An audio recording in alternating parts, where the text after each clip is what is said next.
Hi, everybody. I'm Bill Sanders, and this is Watch Art Sci, the art and science of watch collection. Today, in this little vest pocket video, what I'd like to do is take a quick look at what I call master dialed watches. And these are watches where a master watchmaker makes the dial and really nothing else for the watch. So you end up with a watch by a famous watchmaker who none of us, or very few of us, could afford, but then you have something by them. The first one I talk about is called Le Régulateur Louis Erard and Vianney Halter. Now, Vianney Halter is the guy who makes these really incredible watches. He's a member of the AHCI. And so what he did, he made this dial that went on a Louis Erard Excellence Régulateur. So what you have is a watch that, for all intent and purposes, say, hey, this is I recognize that as a Vianney Halter.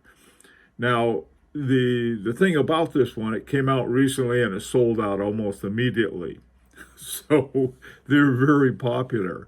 Now, another one that is by another one of my favorite watchmakers is by Hajime Asaoka. Hope I said that nearly correct.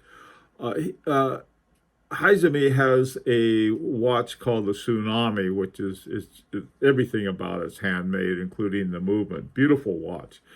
Well, they go between $20,000 and $50,000, something like that.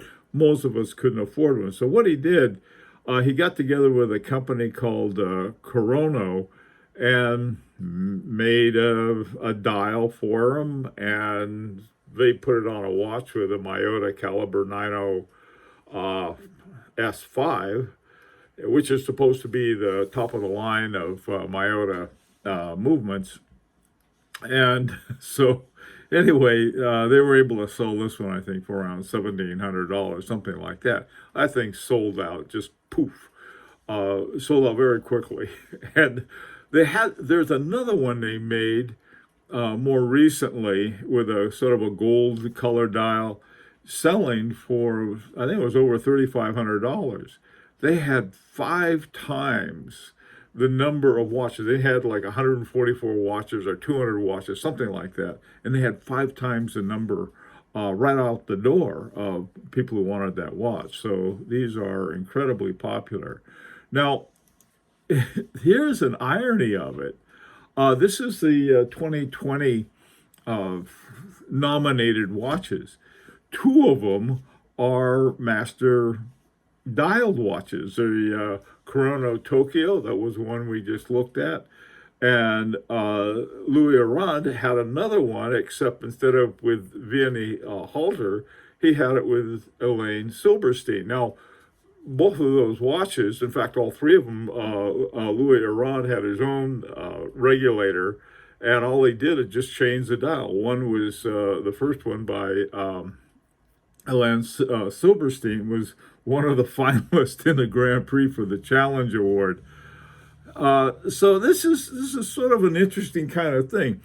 On the one hand, there's really nothing about either the one by Vianney Halter or by Hajime Asaoka that is their watchmaking skills, but it's their design skills that gets across. But it's something, on the other hand, it's something without that, people wouldn't have a chance of being able to afford one of those. So you can look at it in 2 different ways.